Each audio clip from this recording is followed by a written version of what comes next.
What is going on, Pats Nation? You guys already know who it is. Patriots Global back here with another video. I know this one's coming out a little late. First and foremost, day 3 of training camp. If I look a little choppy, it's because storms have been coming through today. They're still coming in. I was like, you know what? I don't think we can wait. We just gotta do this. Also want to say thank you to everybody who tuned in again today to see my segment over on Bleacher Report. I'll have more dates for you guys coming out when I get those for when I am back on Bleacher Report. So massive shout out to you guys who were able to tune in. But yes, today we're going to be talking about day 3 of New England Patriots training camp. If you want to see the other 2 days of training camp, those are also already on my channel. Go ahead and check those out after today. You want to know about these players, you want to know about this team, and you want to see kind of from a consistent level how these players are performing, because you can't really take how a player is performing one day and just take it verbatim, right? You can't just say, well, Christian Gonzalez gave up a touchdown yesterday and got burned. He's a bust. No, you can kind of look at consistencies of the player, right? Like if Christian Gonzalez, for instance, was getting burned 3 days throughout camp, was letting up touchdowns all 3 days of camp and struggling, this is when you start to worry. But if he struggles on one play or just one day, it's really not necessarily something to take away. And that's why kind of looking at it from a nutshell in all these practices is very important. But let's hop into today's video talking about day 3 of camp. Make sure you guys hit that like button, subscribe to the channel, and comment your thoughts from training camp so far. And who are your standouts today? That's what I want to know in comments. Who are your standouts today and who are your losers today from practice after hearing how the guys did? You guys liking the video and commenting helps a boat ton. So if you guys would do that for me, it would mean a lot. So without further ado, let's roll that intro and hop into today's video.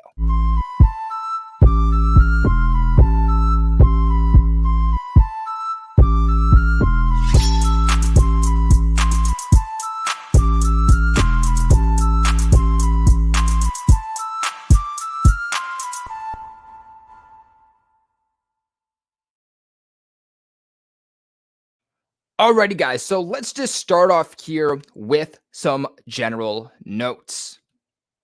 So, as for guys that were absent, Calvin Anderson continues to be absent. Michael Onwenu continues to be absent. Cody Davis continues to be absent. Guys that are still on the PUP list, started camp on the PUP list, and nothing has changed overall with those guys. Cody Davis still not coming back. I think that is a major piece to take away, because he's someone I think fighting for a roster spot. Obviously, the Patriots brought him back. He's a veteran. He's a guy that could definitely help the Patriots in terms of kickoff duties and helping to just make sure that we don't have 2 kickoff returns against us like we did week 18 against the Bills. But I think they've added enough bodies at this point where they can let go of Cody Davis, a guy who's coming off of a season-ending injury, a very serious one at that.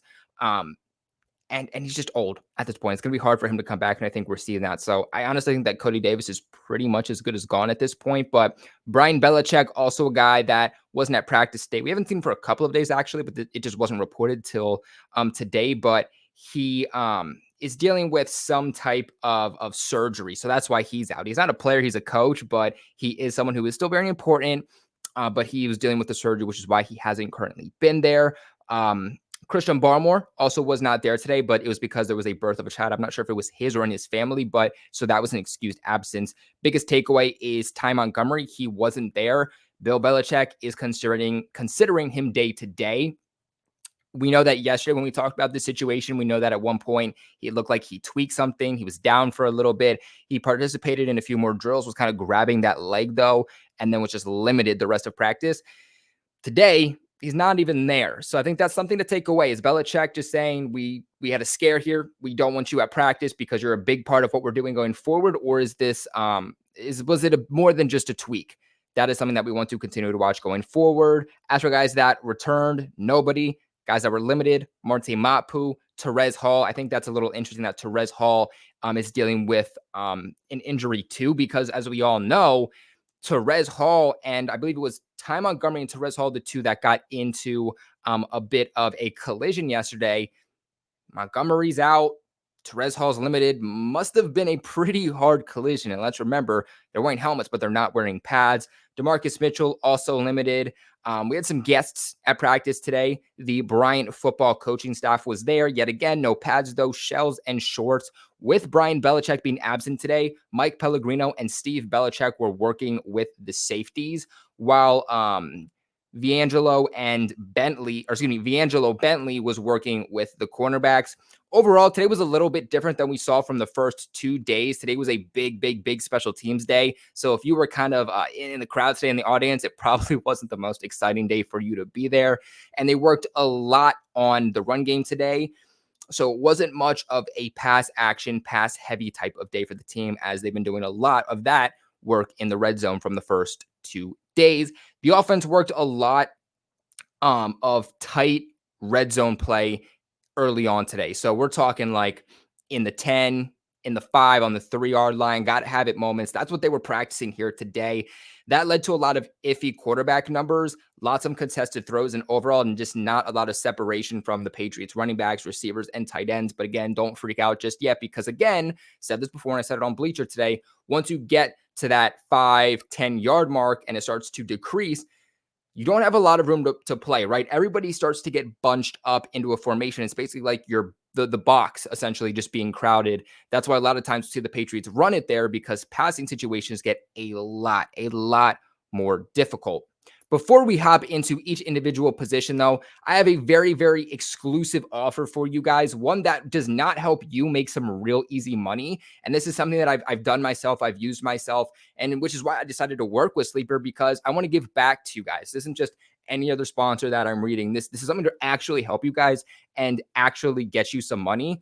And it even helps and supports the channel. So it's really just an all-around win for everybody. So go ahead and listen to Sleeper, because I think that this is something that you guys will be very interested in. Guys, listen up, because I'm about to give you a once-in-a-lifetime opportunity to make some serious money. So if you're somebody who likes money, and who doesn't like free, easy money, then don't skip and listen up. Go ahead and download the Sleeper app right now, guys. Sleeper is the best parlay player prop service that you are going to find around. They also have some of the best odds for you to bet on to guarantee yourself some easy money, such as anytime touchdown, and you can bet on anything, all the way from the NFL to the MLB to the NHL, and even college football and college basketball. I'm going to put a link in the description box and the comment section below for you guys to download the Sleeper app. Make sure to use my code GLOBAL, because they will match your first deposit just by using that promo code GLOBAL. So for example, if you deposit $20, guess what? Now you have $40 free to bet with. This is your time to make some serious money, my friends. So make sure you guys go ahead and check out the Sleeper app. This offer isn't here forever, so if you guys want to make some serious cash, now is your opportunity to do so. Go ahead and check out the Sleeper app.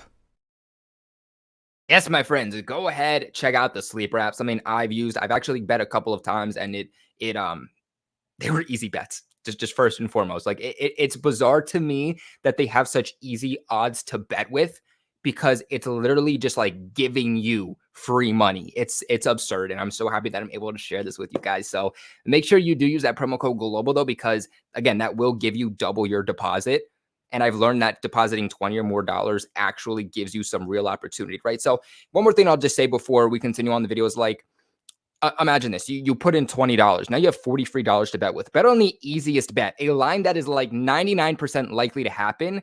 And let's say that you bet your $40 because you only put in 20 and that doubled. You put in that $40, and let's say you can win even $45, but it's a guaranteed bet to hit. You put in $20 and just have 45 now. You made a $25 profit just by doing this. This is an opportunity for you guys to make some real cash. So seriously, guys, check it out. Like always, link in the description box and link in the comment section pinned. So moving on to the quarterback positions, 11 on 11s. Mac Jones today was 5 for 10. Bailey Zappi was 4 for 11. And McSorley was 2 for 7. 7 on 7s. Mac Jones was 3 for 5. Bailey Zappi was 2 for 6. And McSorley was 4 for 6. Overall, like I said, not a great day for these quarterbacks, but understand the circumstances in which they were working with and who they were throwing to and the areas that they were throwing to. but still a better day for your starting quarterback in Mac Jones than we saw yesterday and in general from the first 2 days. Now, Chase McSorley did do a great job on a play with 11 on 11s where he was able to identify a blitz and then was able to, as soon as the snap was given to him, fire a quick pass for a touchdown. Now, unfortunately, the play after, Chase McSorley threw a very bad hospital ball to JJ Taylor that in a real life game would have severely injured JJ Taylor. If you don't know the quarterback position, it's not just hitting a guy that's open, it's also being able to hit a guy and make sure you're not giving the ball to a guy that's in a position to absolutely get blown up and injured. Chase McSorley looks like he was just trying to do his job and not caring about, hey, if another dude gets blown up or not. So definitely a bad play there by Chase McSorley. Moving on to the running backs. For a running back heavy day, didn't get a lot of news on these guys. Ramondre Stevenson, though, after being limited yesterday, was a full participant yet again today, got involved a lot more than we've seen him so far throughout the other 2 days of camp. And Pierre Strachan, 4th round pick from last year, is the guy that is subbing in as the spellback so far. We're asking ourselves who's going to be the guy to take that workload off of Ramondre. So far, it has been Pierre Strachan. He's seen regular reps with the starters at times. Kevin Harris, the 6th round pick, he's working primarily with Bailey Zappi. Some mixes in with the starting offense, of course, but mainly working with the second team offense with Bailey Zappi. Wide receivers here. Kendrick Bourne had 1 drop. Kayshon Boutte also had 1. Devontae Parker was able to beat Marcus Jones on a touchdown for 7 on 7s. Overall, another quiet day for Tyquan Thornton. Him and Kendrick Bourne do not have any catches in team drills throughout camp so far in general. 3 days so far. Neither one of those guys has a catch and barely has any targets also. I think those guys have maybe a couple. I think they have like 2 targets, 2 to 3 targets each. But just no receptions. The ball is not going their way. Kendrick Bourne, I'm more surprised to hear about that. Tyquan Thornton, it's a little bit more understandable. You have to understand where they're working with. Some of you guys said this exact same thing. Like, he's a burner. He's going to be a guy that stretches the field for you. Once you reach the red zone, he's not a guy that's going to perform well once you reach that area. He's not a guy that I expect to get a lot of volume or a lot of snaps in that area either. Demario Douglas is once again working with the first team offense. I've said it every time, every day. I'm going to continue to say it. This is the guy you should be pushing to be your 5th wide receiver. He fits the mold of that short to intermediate route wide receiver, a shifty, fast guy, bulked up a little bit to play in the slot, work in the middle of the field. The Patriots need that guy to work within the middle of the field. Demario Douglas is proving to be this guy day in, day out. He's doing it regularly. He's doing it consistently. And it looks like he's earning the trust of not just Mac Jones, but other quarterbacks. And that goes to say who he is as a player. Now, Demario Douglas also had an impressive leaping grab over Jack Jones today. It was tough to tell if Douglas ultimately got both feet down and would have been in or not, but nonetheless, it was a very, very impressive play for Demario Douglas.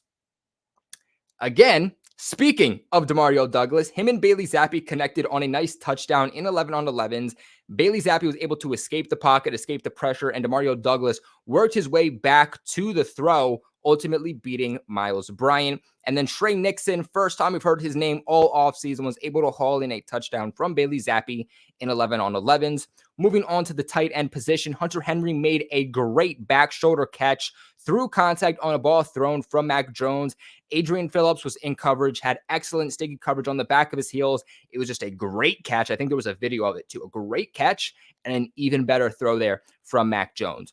Overall, it's been a quiet day for Mike Gesicki. He was much, much, much less involved today than we've seen in recent days, but he's also just been much less involved in 3 days of camp so far than he was in OTAs and minicamp. I'll be very curious to see if he gets more ramped up when the Patriots start working on that intermediate to deep passing game. So something to watch there. And then Matt Sokol saw a few reps with the Patriots starting offense in 11 on 11s. As for your offensive line, first team offensive line from left to right went Trent Brown, Cole Strange, David Andrews, Bill Murray.